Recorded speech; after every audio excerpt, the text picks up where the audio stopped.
అమ్మ మీ పేరు? నా పేరు రమాదేవి సార్. ఎక్కడి నుండి వచ్చారమ్మా మీరు? మేము బేతపూడి అండి. ఏ సమస్యతో వచ్చారు? బాబు గారిని కలిసారా? ఏం చెప్పారు అసలు బాబు గారికి మీరు? కలిసాం సార్. అయితే మా ఈ పొలాలు కౌలు డబ్బుల గురించి మేము వచ్చాం సార్. రాజధాని కింద పొలాలు ఇచ్చాము. మరి 4 ఎకరాల పొలం ఉంది సార్. వాటి తాలూకా కౌలు డబ్బులు 2 సంవత్సరాలు మాత్రమే మాకు రిలీజ్ అయినాయండి. అక్కడి నుంచి కౌళ్ళు అనేది ఆపేసేసారు. ఎందుకు ఆపేశారమ్మా? అందరికీ ఆపేశారా, మీకు ఆపేశారా? అందరికీ ఆపలేదు సార్. అది ఓన్లీ మా మాత్రమే ఆపేశారు, మాకు మాత్రమే. కారణం ఏంటి అంటే 2 సంవత్సరాలు మా మామయ్య గారు ఉన్నప్పుడు పొలం ఇచ్చారండి. మా మామయ్య గారు చనిపోయినాక అక్కడి నుంచి ఆపేశారు. అప్పుడు ఆర్కే గారు ఎమ్మెల్యేగా ఉన్నారు. ఆర్కే గారు మనుషులు మొత్తం వచ్చే కౌళ్ళు కూడా ఆపేశారు. మనిషి చనిపోయాడండి, ఇది పొజిషన్ అని చెప్పేసి మా అత్తగారిని తీసుకొని ఈ పూలింగ్ ఇచ్చిన పేపర్లు తీసుకొని వెళ్ళి తిరిగి చెప్తూనే ఉండేవాడి. ఎక్కడికి వెళ్ళినా సరే, ఏం చేసినా సరే, ఏం చెప్పినా సరే పేపర్లు తీసుకున్నారు, ఓపెన్ కూడా చేయకుండా తీసేసి పక్కన పెట్టేస్తున్నారు. ఏంటండి విషయం? మరి మీరు తినాలి, ఉండాలి కదా, పొలాలు కౌలుకి ఇచ్చాం కదా, మరి మేమేం తినాలి, పిల్లల ఫీజులు ఏంటి, మాకు మరి ఉండదే ఆధారం భూమి కదా అని చెప్పామండి. అడిగినా సరే అప్పట్లో ఉన్న ఆర్కే గారు ఎమ్మెల్యే గారు కనీసం లోపలికి వచ్చి మా పేపర్లు ఇట్లా అండి అని చెప్పేసి అర్జీ పెట్టుకోవడానికి కూడా లేకుండా చేశారు. అది సార్ విషయం. మరి ఇప్పుడు ఈ ప్రభుత్వం వచ్చింది కదా, మరి వీళ్ళని కలిసారా? ఎందుకంటే మీకు ఎమ్మెల్యే కూడా లోకేష్ గారు కలిసారా? మరి అతను కలిసారు ఇంతకుముందు? ఒకసారి వెళ్ళాం సార్, మేము లోకేష్ గారి దగ్గరికి వెళ్ళామండి. ఏమన్నారు? అప్లికేషన్ అర్జీ ఒకటి మామూలుగా నార్మల్గా పెట్టుకుంటే మీకు తర్వాత మేము కాల్ చేస్తాం, ఒక 1 month 2 months తర్వాత అన్నారు సార్. అయితే అక్కడి నుంచి కాల్ రాలేదండి. 2 నెలలు అయిపోయింది, మెసేజ్ కానీ ఫోన్ కానీ రాలేదు సార్. మరి తర్వాత ఇక్కడ బాబు గారి దగ్గర డైరెక్ట్ మొదటిసారి రావడం ఇది? అవును సార్. ఇప్పుడు కలిసారా? ఏం చెప్పారు ఆయనకి? కలిసాం సార్ మేము. ఇది సార్ విషయం. ఆర్కే గారి ప్రభుత్వంలో మాది స్థలం కూడా 2 సెంట్ల స్థలం కూడా కబ్జా జరిగింది. వాళ్ళు పడేసి క్రెయిన్లు పెట్టి పడేసి, ఇదిగో సార్ ఇలా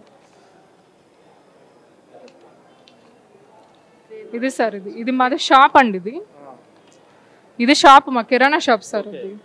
ఈ షాప్ని ఇట్లా క్రెయిన్ల ద్వారా ఫేక్ డాక్యుమెంట్లు పెట్టారండి. ఫేక్ డాక్యుమెంట్లు పెట్టేసి ఇది మాది అని చెప్పేసేసి అని షాప్ని పడేశారండి. ఇట్లా అడ్డం వెళ్ళినందుకు ఇట్లా కొట్టి దాడి చేశారండి. స్థలాన్ని కబ్జా చేశారు, ఇట్లా కొట్టారండి అన్యాయంగా. మనుషులు కూడా ఇట్లా కొట్టారు. ఇది ఎక్కడ న్యాయం అండి అని చెప్పేసేసారు. మేము పోలీస్ స్టేషన్ కూడా అప్పట్లో వెళ్ళామండి, పట్టించుకోలేదు సార్. అప్పట్లో కనీసం పోలీసులు కూడా ఎఫ్ఐఆర్ చేయటం కానీ, మరి ఇది అన్యాయం అని చెప్పేసి సార్ అడగటానికి కానీ ఎవరు కూడా ధైర్యం చేసి బయటకు రాలేదు సార్. ఇది సార్ విషయం. పట్టించుకోలేదమ్మా పోలీసులు? లేదు సార్, చెప్పాం సార్ మేము. ఇట్లా ఆర్కే గారి మనిషి శివారెడ్డి అనే అతను, జంపన లోకేష్ అనే అతను, జంపన నాగమల్లేశ్వరి, జంపన అమ్ములు, వీళ్ళందరూ కలిసి శివారెడ్డి అనే అతను పార్టీ పరంగా తను ఆర్కే గారి మనిషిని అని చెప్పేసి స్టేషన్లో కూడా కాల్ చేయించి ఏదైనా కేసు కట్టండి సార్ అని చెప్పేసి అని పేపర్లు తీసుకొని మేము 4 సంవత్సరాలు పోలీస్ స్టేషన్ చుట్టూ తిరిగామండి. పోలీస్ స్టేషన్ చుట్టూ తిరిగాము. వాళ్ళు ఆర్కే గారు అధికారం రాకముందే ఆర్కే గారు మాకు ఎమ్మెల్యే అండి, ఆయన ఆపేసాడు సార్. ఇది సార్, ఇది విషయం అండి. మాకుంది 2 సెంట్లు అండి వ్యాపార స్థలం. మా మామగారు మా అత్తగారు కష్టపడి పొలం పనులు చేసుకొని ఈ 2 సెంటును కొనుక్కొని వ్యాపారానికి అని చెప్పేసి అని మేము కిరాణా షాప్ ఒకటి కట్టుకున్నామండి. దాన్ని వాళ్ళు ఫేక్ డాక్యుమెంట్లు పెట్టుకొచ్చి శివారెడ్డి అనే అతను మెయిన్ అండి, ఆర్కే గారి మనిషిని అని చెప్పేసి అని అదొక ట్యాగ్ పెట్టుకొని మమ్మల్ని ఇట్లా కొట్టి దాడి చేసినా సరే గట్టిగా మమ్మల్ని స్టేషన్ దగ్గరికి వెళ్ళి అడగటానికి కూడా మాకు హక్కు అనేది లేకుండా చేస్తారండి. అయితే ఇదే సార్ మాకు అన్యాయం జరిగిందని చెప్పేసి అని వెళ్తే అండి ఇలా కొట్టి మా మీద రివర్స్ కేసు పెట్టారు. కేసు కూడా ఎఫ్ఐఆర్ అయింది. ఇప్పుడు నెల మేము కోర్టు వాయిదాకు తిరుగుతున్నాం సార్. మా అత్తగారిని తీసుకొని, బాగోని మనిషిని తీసుకొని నెల వాళ్ళు ఎప్పుడు పిలిస్తే అప్పుడు వాళ్ళలోకి వెళ్ళి మేము చేయని తప్పుకు కూడా కోర్టుల చుట్టూ తిరుగుతున్నాం. వాళ్ళు చేసిన అన్యాయానికి ఊరు వదిలిపెట్టేసి 3 సంవత్సరాలు అయిపోయింది సార్. మేము ఈ కేసులు తట్టుకోలేక, భరించలేక మేము మా సొంత ఇళ్ల స్థలాలు, పొలాలు అన్నీ వదిలిపెట్టేసామండి. తీసుకొని అవన్నీ కూడా మా బాబుని తీసుకొని విజయవాడ వచ్చేసాం సార్. మేము బ్రతుకు తెరువు కోసం కారు కిరాయి తోలుకుంటాం. మా వారు మొత్తం స్థలాలు కానీ కబ్జా చేసి అక్కడ ఊళ్ళో రోడ్డు మీద మా ఇంటి ఎదురుగా నడుస్తున్నా సరే కేసు పెట్టేస్తున్నారండి.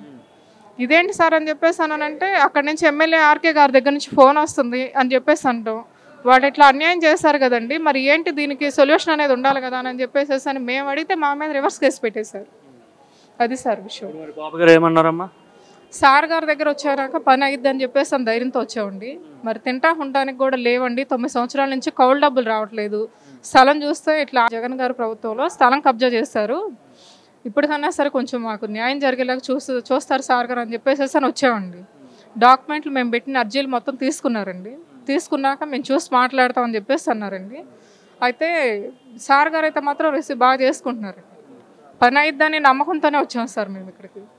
ఇచ్చారు బాబు గారికి? ఇచ్చారు సార్. అయ్యిద్ది నమ్మకంతో వచ్చాం సార్ మేము. అంటే తిరగని షాట్ లేదండి, 4 సంవత్సరాల నుంచి తిరుగుతూనే ఉన్నామండి. ప్రభుత్వంలో ఎక్కడ జగన్మోహన్ రెడ్డి ప్రభుత్వం మిమ్మల్ని ఎక్కడ పట్టించుకో అసలు ఎక్కడ సార్ మాట్లాడుతుంటే ఏం చిన్న విషయం మాట్లాడినా సరే కేసులు పెట్టేసేయటం, ఇట్లా కేసుల చుట్టూ కోర్టుల చుట్టూ తిప్పటం, ఇంకా మాట్లాడడానికి అవకాశం ఏముంటుందండి. సామాన్యులకు అన్యాయం జరిగిందని జరిగిందని చెప్పుకోవటానికే కదండి. ఏదైనా సరే ప్రభుత్వం ఉండేది, పోలీస్ స్టేషన్ ఉండేది, సామాన్యులకు న్యాయం జరగటానికేగా. అలాంటిది పోలీస్ స్టేషన్లోనే సామాన్యులకు న్యాయం జరిగినప్పుడు ఇక బయటకు వచ్చి ఇంకెవరితో మాట్లాడతాం సార్ మేము? లేదు సార్. ఆయన ఉన్న ప్రభుత్వం ఆయన ఉన్నన్నాళ్ళు కూడా అంతా దౌర్జన్యమే జరిగిందండి.